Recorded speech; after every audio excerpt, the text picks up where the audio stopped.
Hello everyone. इस video में हम लोग देखते हैं महत्वपूर्ण संविधान संशोधन। आप में से कुछ लोगों ने कहा था, तो जो इंपॉर्टेंट है वो मैं भी करवा दे रहा हूं, अभी याद भी हो जाएगा आपको वीडियो देखते देखते।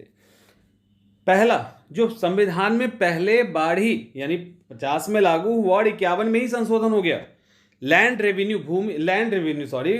रिफॉर्म से रिलेटेड ये सुधार था। इसको 9वीं सूची में शामिल किया गया। पहले 9वीं सूची में न्यायालय का हस्तक्षेप नहीं हो सकता था, खैर अब वो समाप्त कर दिया, बट उस समय इसको 9वीं सूची में शामिल किया गया था। उसके बाद सीधा सातवां में बहुत कुछ हुआ। सातवां में सबसे पहले राज्य के जो 4 टाइप थे ना, क ख ग और घ, इसको समाप्त कर दिया गया। इसकी जगह पे 14 राज्य और 6 यूटी यानी केंद्र शासित प्रदेश लाए गए। इतना ही नहीं, हमारे संविधान में क्या लिखा है? हमारे संविधान में प्रोविजन है कि हर स्टेट में एक हाई कोर्ट होगा। है नहीं ना, हर स्टेट में होगा, बट है नहीं, क्योंकि 7वें संविधान संशोधन से यह कर दिया गया कि जो हाई कोर्ट होंगे वो एक से अधिक स्टेट के अंदर हो सकता है, या यूनियन टेरिटरी भी हो सकता है। जैसे गुवाहाटी वाला पहले था, मुंबई वाला, इसके अलावा अभी कोलकाता, तो इस तरह से चंडीगढ़, तो इस तरह से एक से अधिक हाई कोर्ट भी हो सकते, एक से अधिक स्टेट या यूनियन टेरिटरी के लिए हाई कोर्ट जो है 7वें प्रोविजन से लाया गया था, 7वें संविधान संशोधन से। उसी तरह से एक से अधिक राज्यों के लिए राज्यपाल का भी जो प्रावधान था ना, वो भी 7वें संविधान संशोधन से लाया था। इस हिसाब से ये बहुत इंपॉर्टेंट है। 8वां, भूल भी जाओगे तो चलेगा, 10 साल के लिए SC ST and Anglo Indian का जो टेन्योर जो आरक्षण था वो बढ़ा दिया गया था। फिर 10 नंबर का जो था यानी 10वां संविधान संशोधन में दादर और नागर हवेली को भारतीय संघ में शामिल किया गया था। याद करने की जरूरत नहीं है, इसको देख सकते हैं। गोवा, दमन और दीव को 12वें संविधान संशोधन से मिलाया गया था, तो इसको एक बार देख सकते हो, अदरवाइज नहीं। नागालैंड को 13वें संविधान संशोधन से दर्जा दिया गया था, यह भी उतना इंपॉर्टेंट नहीं है। पुडुचेरी को भारतीय संघ में 14 से शामिल किया गया था, यह भी उतना इंपॉर्टेंट नहीं है, बट ये मैंने डाल दिया कि आप लोग एक एक बार देख लीजिए इसको। 15वें में क्या किया गया? हाईकोर्ट के जज की जो एज है वो कितना है? 62 है ना। ये किया गया था 15वें संविधान संशोधन से बढ़ा के 62 कर दिया गया था। उसके बाद 18वां संविधान संशोधन क्या हुआ? अभी आप सुनते हो ना कि केंद्र सरकार, संसद को, जो हमारी पार्लियामेंट है, उसको किसी भी स्टेट का नाम बदलना, उसकी सीमा को बदलना, नया स्टेट बनाना, इसका राइट है, लेकिन क्लियरिटी नहीं थी, तो उसको क्लियर किया गया। यानी संसद को राज्य का निर्माण करना, 2 से अधिक राज्यों को जोड़ना, एक को तोड़ना, ये सब इनको करने का राइट है। इसको और क्लियर कर दिया गया 18वें संविधान संशोधन से। खैर याद करने की इसको जरूरत नहीं है। सिंधी को 8वीं अनुसूची में डाल दिया गया और टोटल 15 भाषा हो गया। किससे? 21वें संविधान संशोधन से। तो इसको एक बार देख लीजिएगा। 22वां संविधान संशोधन में मेघालय को अलग करके एक अलग राज्य बना दिया गया, याद करने की जरूरत नहीं है। 23वें संविधान संशोधन, यहां पे फिर से 10 साल के लिए SC ST and Anglo Indian को लोकसभा और विधानसभा में उनका जो आरक्षण था, उसको प्रतिनिधित्व था, उसको बढ़ा दिया गया है। आप अभी सुनते होंगे कि पहले सुप्रीम कोर्ट में 20,000 की एक सीमा थी कि उसके बाद ही कोई ऐसा केस होगा जो वहां पे जाएगा। अपील करने के लिए एक टारगेट दे दिया गया था, एक तय कर दिया था, इससे ऊपर का होगा तब। लेकिन 30वें संविधान संशोधन से इसको समाप्त कर दिया गया। अब 2 रुपए का भी मामला हो या 10 रुपए का, फर्क नहीं पड़ता, अपील करने लायक है तो होगा। 31वें संविधान संशोधन में लोकसभा की सीटों को बढ़ा के 525 से 545 कर दिया गया था, 545 कर दिया गया था। 35, 36 इंपॉर्टेंट है। 35 में सिक्किम को भारतीय संघ में शामिल किया गया और 36 में इसको पूरी तरह से स्टेट का दर्जा दे दिया गया, पूर्ण राज्य। और इसका जो शेड्यूल था 10वीं अनुसूची, इसको समाप्त किया गया। 10वीं अनुसूची समाप्त किया गया, फिर 52वें संविधान संशोधन से इसको इसके संविधान के अंदर लाया जाएगा।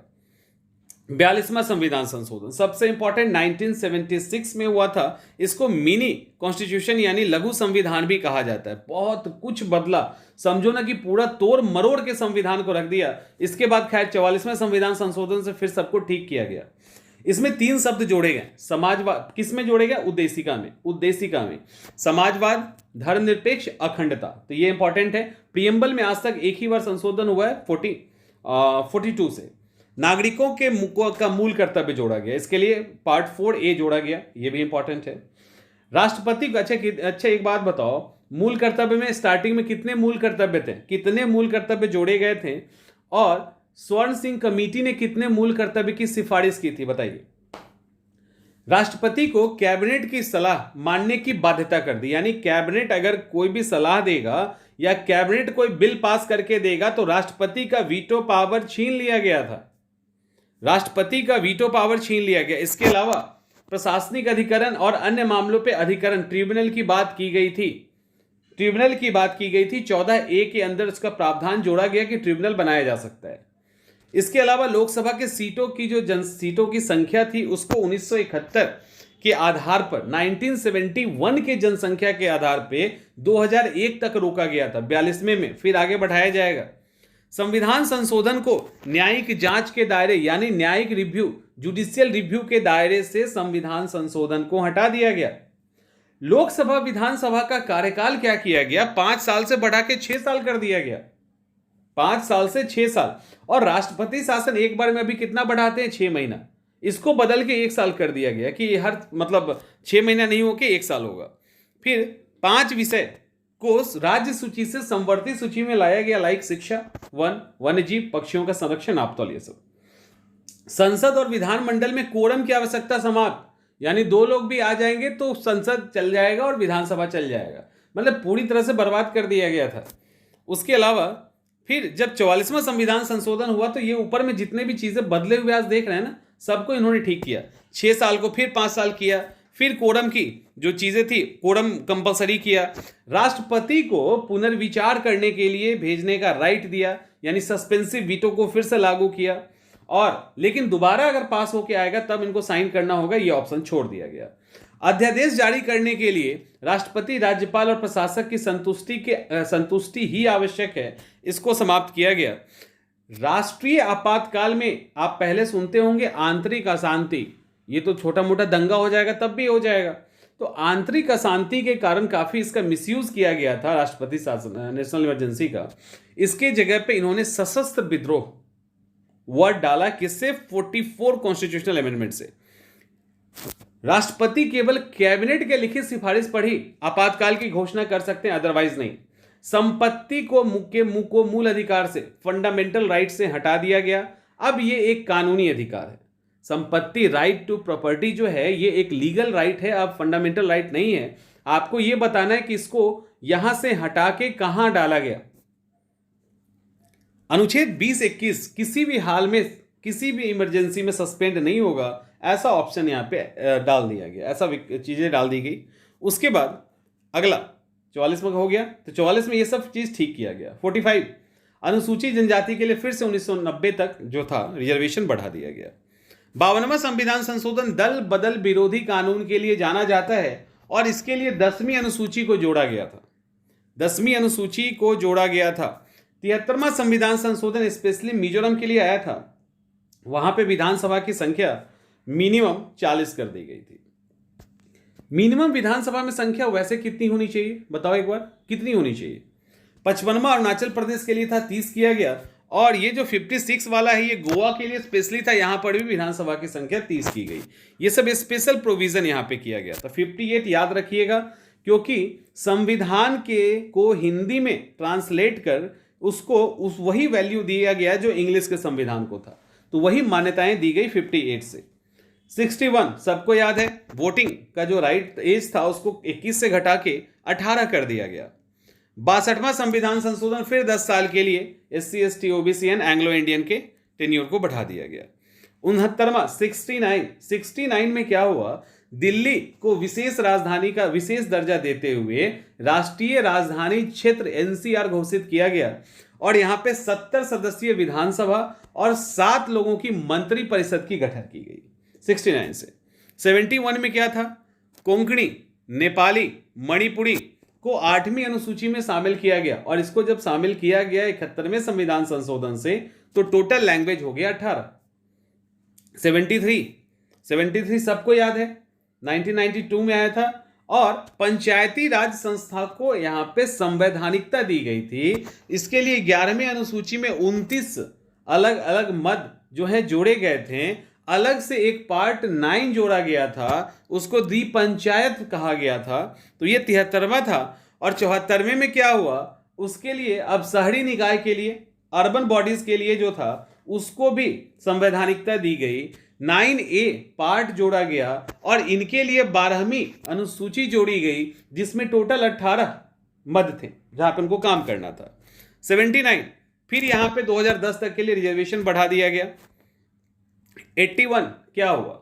81 में क्या हुआ? 81 में आज जो पंगा चल रहा है ना, 81 में क्या किया गया? बैकलॉग रिक्ति को 50% की आरक्षण सीमा से समाप्त किया। मतलब मान लो आज बैकलॉग सीट में 20 सीट बच गया और अगली वैकेंसी जब आएगी तो वो 20 सीट को ही भरा जाना है, तो वो 20 सीट अगली वैकेंसी के 50% रिजर्वेशन के अंदर नहीं आएगा। इट मीन्स कि जो भरी नहीं जा सकी आरक्षित श्रेणी की सीट है, उसको अगले वर्ष की कुल रिक्ति के 50% की सीमा से बाहर कर दिया गया, उसके अंदर नहीं आएगा कि रिजर्वेशन मैक्सिमम 50% देंगे, तो वो नहीं होगा, बल्कि उसको वहां से बाहर किया गया।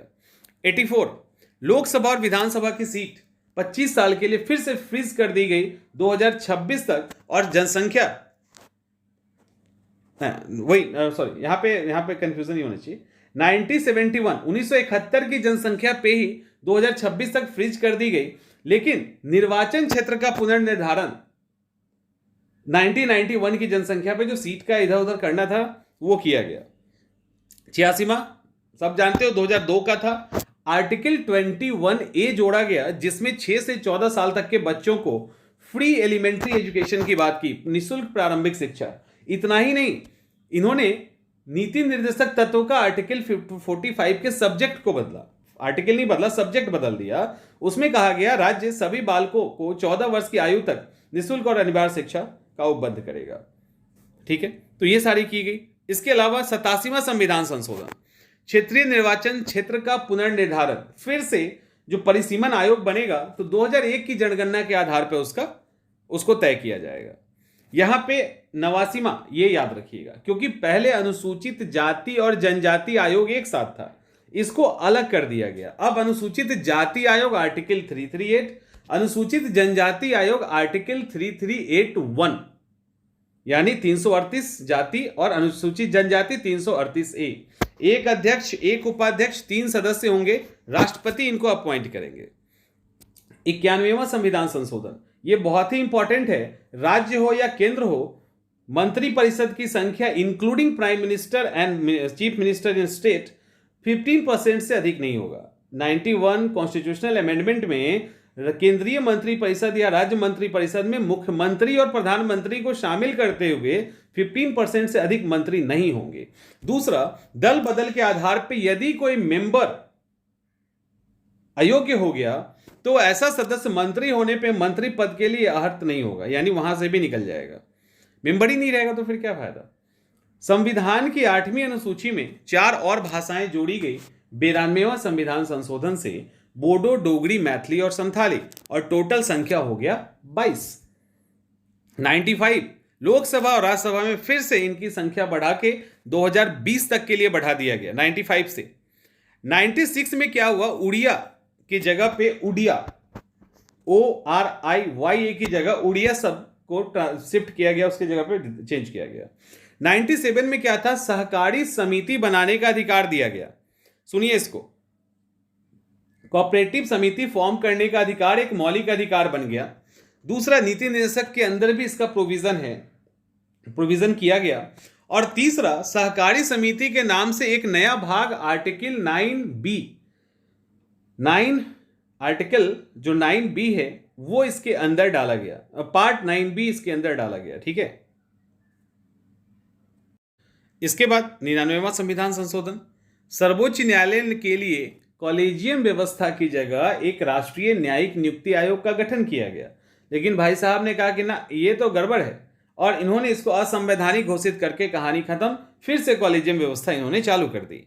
110वां संविधान संशोधन, भारत के द्वारा बांग्लादेश के साथ जो लैंड ट्रांसफर किया गया उसमें भारत के 4 राज्य प्रभावित हुए, असम, पश्चिम बंगाल, मेघालय और त्रिपुरा, तो उससे रिलेटेड था। 101वां जीएसटी से रिलेटेड है। 102 में क्या हुआ? राष्ट्रीय पिछड़ा वर्ग आयोग को संवैधानिक दर्जा दे दिया गया, जैसे एससी और एसटी आयोग को है ना, उसी तरह से दिया गया। और इसके लिए 338B ये होगा। ठीक है, वो 338B का प्रोविजन किया गया, तो ये यहां इंपॉर्टेंट है। 103 आर्थिक रूप से कमजोर वर्गों के लिए 10% के लिए संशोधन करके 10% आरक्षण की व्यवस्था की गई आर्टिकल अमेंडमेंट 103 में। इसके बाद 104 में क्या हुआ, फिर से तो 2020 में समाप्त हो रहा था 25 जनवरी तक, तो उसको बढ़ा के 25 जनवरी 2030 कर दिया गया। 10 साल के लिए एससी एसटी के रिजर्वेशन को बढ़ा दिया गया और एंग्लो इंडियन का रिजर्वेशन अब समाप्त कर दिया गया है। 105 राष्ट्रपति केवल केंद्र सरकार के उद्देश्य के लिए सामाजिक और शैक्षणिक रूप से पिछड़े वर्गों की सूची को अधिसूचित कर सकते हैं। ठीक है, तो राष्ट्रपति कर सकते हैं, ये यहां पे इंपॉर्टेंट है। तो इस तरह से इंपॉर्टेंट संविधान संशोधन हो गया। इतने से ही आपके सारे सवाल सॉल्व हो जाएंगे, देख लो, इससे ज्यादा नहीं आया होगा।